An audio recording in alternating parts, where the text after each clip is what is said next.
السلام علیکم، welcome to my YouTube channel قصے کہانیاں۔ ویڈیوز کی تمام اپڈیٹس کے لیے آپ اس چینل کو سبسکرائب کر لیں اور بیل نوٹیفیکیشن کو آن کر دیں۔ آج صبح ہی صبح جب میں نے آلو والی ٹوکری میں جھانکا تو جھاڑنے سے بھی کچھ نہیں نکلا۔ اب سبزی والے کا انتظار کون کرے؟ بچیاں اسکول سے آتی ہی ہوں گی اور آتے ہی بھوک بھوک کا شور مچا دیں گی۔ اب میں کروں تو کیا کروں؟ میں نے اپنے سر پر ہاتھ مارا اور سوچنے لگی۔ میرا نام زہرا ہے۔ سمیر میرے پیارے شوہر ہیں۔ 5 سال پہلے سمیر نے اپنی ضد سے اور اپنے گھر والوں کے خلاف جا کر یہ شادی کی تھی۔ وہ یوں کہ وہ مجھ پر چاروں ہاتھ پیروں سے مر مٹے تھے۔ اس کا نتیجہ یہ ہوا کہ ہمیں الگ کر دیا گیا اور اب ہم الگ کرائے کے مکان میں رہ رہے تھے۔ تمہارا تو زہرا اتنے سالوں میں کچھ نہیں بگڑا، ویسی کی ویسی ہی حسین ہو۔ لگتا ہی نہیں کہ 2 بچیوں کی ماں ہو گئی ہو۔ وہ جب بھی موڈ میں ہوتے تو پیار لٹانا نہ بھولتے۔ اتنی مہنگائی میں بھی سمیر کا عشق جوان تھا، مگر تم پہلے سے بھی زیادہ سمارٹ ہو گئے ہو اور بے پرواہ بھی۔ میں جواب میں چوٹ کرتی تو وہ ہنس دیتے۔ حقیقت بھی یہی تھی کہ سروس کے علاوہ سمیر کو گھر کے کسی کام سے کوئی واسطہ نہ تھا۔ ہر مہینے سیلری میرے ہاتھ پر رکھتے اور بس بے فکر ہو جاتے۔ ان کی ذمہ داری بس اتنی ہی تھی۔ عشق نے تیرے نکما کر دیا، میرا اشارہ سمجھ کر ہنس دینا یا شعر چپکا دینا انہیں خوب آتا تھا۔ آج میرا آلو چکن قورمہ بنانے کا پروگرام تھا، کیونکہ یہ سمیر کی فرمائش تھی جسے میں کسی بھی حالت میں اگنور نہیں کر سکتی تھی۔ مگر گھر میں آلو ہی نہیں تھے۔ ہاں، چکن فریج میں ضرور رکھا تھا۔ میں فوراً اٹھ کر پڑوس میں آئزہ کی طرف چلی گئی۔ تمہارے پاس 2-4 آلو ہوں گے آئزہ؟ زہرا آپی، آلو تو نہیں ہیں، انڈے ہیں، لے جاؤ۔ یار، آج سمیر کی فرمائش چکن آلو کھانے کی تھی۔ میں مایوس ہوئی اور سر ہلایا۔ چھوڑو انڈے، میں گلی میں جا کر لے آتی ہوں آلو۔ میں اٹھنے ہی والی تھی کہ فائز بھائی تھیلوں کا بوجھ اٹھائے آ گئے۔ گرمی میں ان کا برا حال تھا، پسینے پسینے ہو رہے تھے۔ ٹھہرو زہرا، میں لا دیتا ہوں۔ انہوں نے مجھے روکا اور سانس لیے بغیر واپس چلے گئے۔ فائز بھائی ایک بہن کی طرح میرا خیال رکھتے تھے، حالانکہ وہ میری چھوٹی بہن آئزہ کے شوہر تھے اور اس وجہ سے میرے بہنوئی تھے، مگر میں انہیں پیار سے بھائی صاحب ہی کہتی تھی۔ واہ، مزہ آ گیا، سمیر نے کھانا کھاتے ہوئے تعریف کی۔ بچے پہلے ہی کھانا کھا کر سونے کے لیے اپنے کمرے میں چلے گئے تھے۔ تمہیں میری فرمائش یاد تھی؟ پانی پی کر سمیر نے میری طرف دیکھا۔ ہاں، یاد تو تھی، مگر فائز بھائی کی مہربانی سے پوری کر سکی ہوں یہ فرمائش، ورنہ تمہارا غصہ ٹھنڈا کرنا مشکل ہو جاتا۔ میں نے فوراً جتایا تو سمیر نے بھویں چڑھائی۔ کیا مطلب؟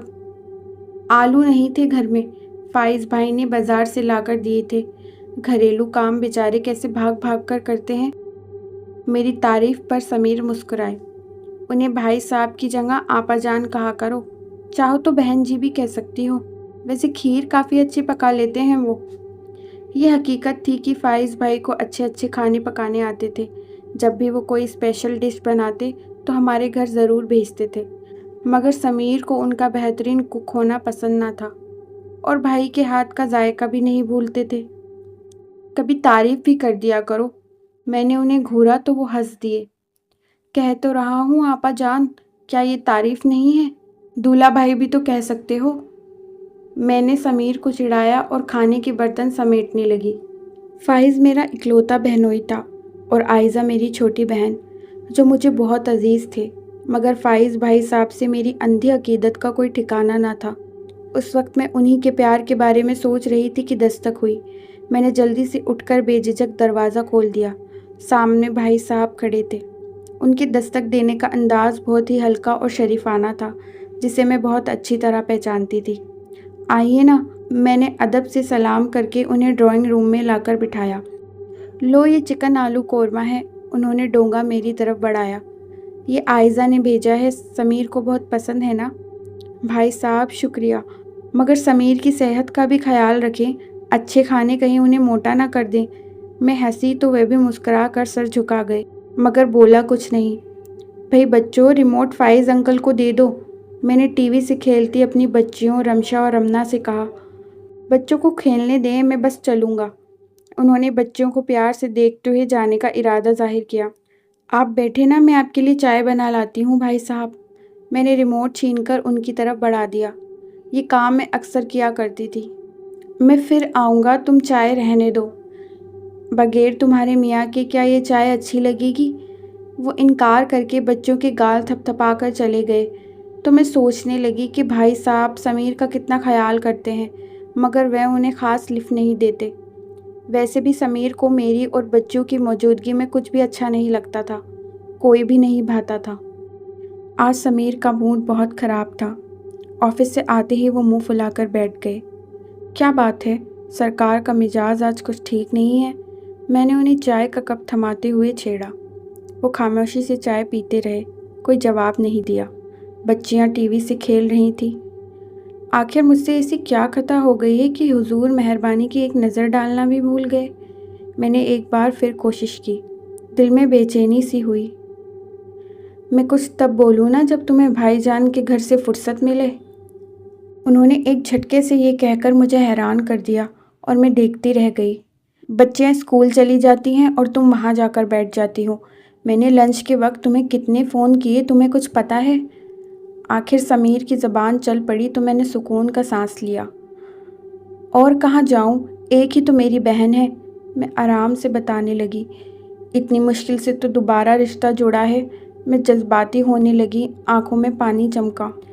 تمہاری یہ جذباتیت کسی دن بہت مہنگی پڑے گی، بے وقوفی کی حد تک ایموشنل ہو جاتی ہو تم۔ سمیر نے موڈ ٹھیک کرتے ہوئے نرمی سے مجھے سمجھانے کی کوشش کی۔ اماں، ابا اور سارا خاندان تمہاری وجہ سے مجھ سے خفا ہے۔ چھوٹی بہن سے میل جول بڑھاؤ گی تو وہ لوگ میرے لیے ایک اور بڑی مصیبت کھڑی کر دیں گے۔ الگ تو وہ پہلے ہی کر چکے ہیں۔ یہ کیوں بھول جاتی ہو کہ کتنی تکلیفیں جھیل کر میں نے اپنی محبت پائی ہے، تمہاری حفاظت کی ہے، مگر تمہیں ذرا بھی اپنا اور میرا خیال نہیں ہے۔ سمیر کی کوئی بات غلط نہیں تھی، وہ واقعی مجھے دل و جان سے چاہتے تھے۔ میرے اور بچوں کے علاوہ انہیں کوئی عزیز بھی نہ تھا۔ میں شرمندہ ہو گئی اور ان کی شکایت دور کرنے کے لیے سمجھداری سے کام لینے کا پکا ارادہ کیا۔ آج میں نے گھر کی صفائی بہت دل لگا کر کی تھی۔ سارے پودوں کی کاٹ چھانٹ کی، پھر سامان کی لسٹ بنائی۔ سمیر ایک ہفتے کے لیے شہر سے باہر گئے ہوئے تھے آفس کی طرف سے۔ میرے پاس پیسوں کی کمی نہیں تھی، پورے مہینے کی خریداری کے بعد بھی کچھ نہ کچھ بچا لیا کرتی تھی۔ ہماری زندگی ویسے بھی بہت سادہ تھی۔ کھانے پینے اور پہننے اوڑھنے کے خرچے ہاتھ روک کر کرنا میں نے سیکھ لیا تھا۔ سامان کی لسٹ لے کر میں گھر سے باہر نکلی ہی تھی۔ بچیاں بھی اسکول گئی ہوئی تھیں۔ آج مجھے ساری خریداری خود ہی کرنا تھی۔ سمیر کے سمجھانے پر میں نے عائزہ کے گھر بھاگ بھاگ کر جانا چھوڑ دیا تھا۔ پہلے تو میرے سارے بازار کے کام فائز بھائی صاحب ہی کر دیا کرتے تھے اور میرے بہت زور دینے پر ہی سامان کے پیسے لیتے تھے، مگر آج میں ان کا احسان نہیں لینا چاہتی تھی۔ کہاں جا رہی ہو زہرا؟ اپنے گھر سے نکلتے ہوئے بھائی صاحب نے مجھے دیکھا تو مجھ سے پوچھا۔ مارکیٹ جا رہی ہوں، گھر کا سامان خریدنا ہے، میں نے انہیں سلام کر کے جواب دیا۔ مجھے دے دو سامان کی لسٹ، میں مارکیٹ ہی جا رہا ہوں، انہوں نے اپنی بائک صاف کرتے ہوئے کہا۔ نہیں نہیں، میں چلی جاؤں گی بھائی صاحب، شکریہ آپ کا، میں کہہ کر آگے بڑھنے لگی تو انہوں نے آواز دی۔ زہرا بہت گرمی ہے، میں جا ہی رہا تھا، لیتا آؤں گا، تم اپنی بہن کے پاس بیٹھو۔ نہیں، وہ مجھے کچھ ایسا سامان خریدنا ہے جو میں ہی لے سکتی ہوں، پلیز آپ جائیں۔ اچھا، انہوں نے سر ہلایا جیسے بات اچھی طرح سمجھ گئے ہوں۔ اچھا ٹھیک ہے، چلو بیٹھو پیچھے، انہوں نے یہ کہتے ہوئے بائک سٹارٹ کی اور میں پیچھے بیٹھ گئی۔ ایسا کئی بار پہلے بھی ہو چکا تھا اور اس وقت موسم بھی خراب تھا، اس لیے ان کے ساتھ جانا ہی آسان سودا لگا۔ سورج اچانک بادلوں میں جا چھپا تھا اور موسم اچھا ہو گیا تھا۔ میں نے اپنا اور بھائی صاحب نے اپنا سامان آرام سے خریدا اور آئس کریم کھا کر واپس آ گئے۔ عائزہ نے ضد کر کے مجھے چائے پینے کے لیے روک لیا۔ میں اپنا سامان وہیں رکھ کر بیٹھ گئی۔ کچھ دیر بیٹھ کر میں اٹھ کھڑی ہوئی۔ بچوں کے اسکول کے آنے کا وقت ہو رہا تھا۔ میرا سامان کچھ زیادہ تھا، اس لیے گھر کے اندر پہنچانے میں بھائی صاحب نے میری مدد کی اور چلے گئے، مگر ہمیشہ کے لیے۔ سنو زہرا، سمیر آ گئے تھے۔ کھانے کے بعد انہوں نے مجھے مسکرا کر دیکھا۔ سنائیں حضور؟ میں بھی مسکرائی۔ آج کل اپنے بھائی صاحب کی طرف نہیں جا رہی ہو تم؟ نہیں، میں نے پوری یقین کے ساتھ انکار میں سر ہلایا۔ کیوں بھائی؟ انہوں نے یوں ہی پوچھ لیا۔ میں جواب دینے سے پہلے سمیر کے لیے چائے لے آئی۔ کھانے کے بعد وہ چائے ضرور پیتے تھے۔ لیجیے چائے پیجیے، میں نے انہیں کپ تھمایا۔ تم نے میری بات کا جواب نہیں دیا۔